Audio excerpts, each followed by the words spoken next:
सीजेपीच्या शिष्टमंडळासोबतच्या बैठकीमध्ये 2 मागण्यांबाबत सरकारची सकारात्मकता। शिक्षण मंत्री धर्मेंद्र प्रधानांच्या राजीनाम्यासाठी सरकारने उद्यापर्यंतचा वेळ मागितला। उद्या दुपारी 3:30 वाजता बैठक होणार।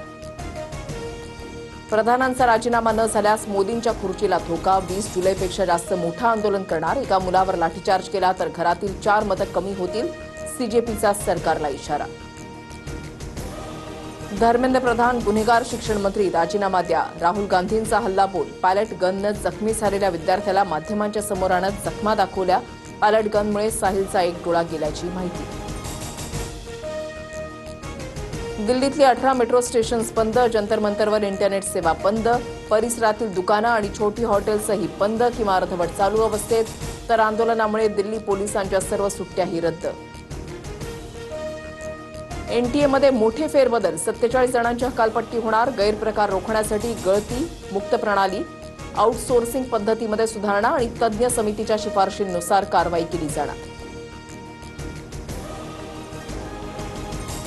पेपरफुटी संदर्भातील सुधारणा विधेयकाला कॅबिनेटमध्ये मंजुरी। दोषींना 10 वर्षांच्या शिक्षेसह 10 कोटींच्या दंडाची तरतूद।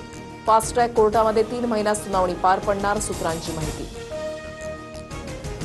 पंतप्रधान मोदींकडून मंत्र्यांना इन्स्टाग्रामवर अधिक सक्रिय होण्याच्या सूचना। इन्स्टाग्रामवर तरुणांची संख्या खूप जास्त। फॉलोअर्स वाढवा आणि सरकारी योजनांची माहिती द्या, असं मोदींनी कॅबिनेट बैठकीमध्ये सांगितलं। सूत्रांची माहिती।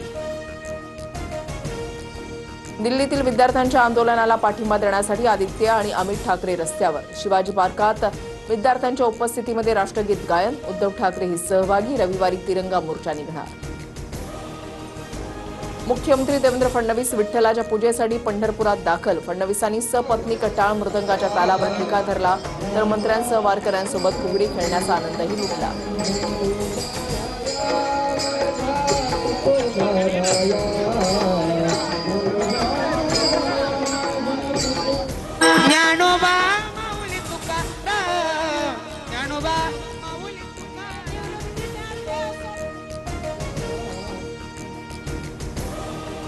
नाशिकमधील संततधार पावसानंतर गोदावरीला महापूर। नांदूर मध्यमेश्वर धरणाच्या बॅकवॉटरमुळे अनेक गावांमध्ये पूर स्थिती निर्माण। चांदोली सायखेडा गावांना वेढा। जनजीवन विस्कळीत।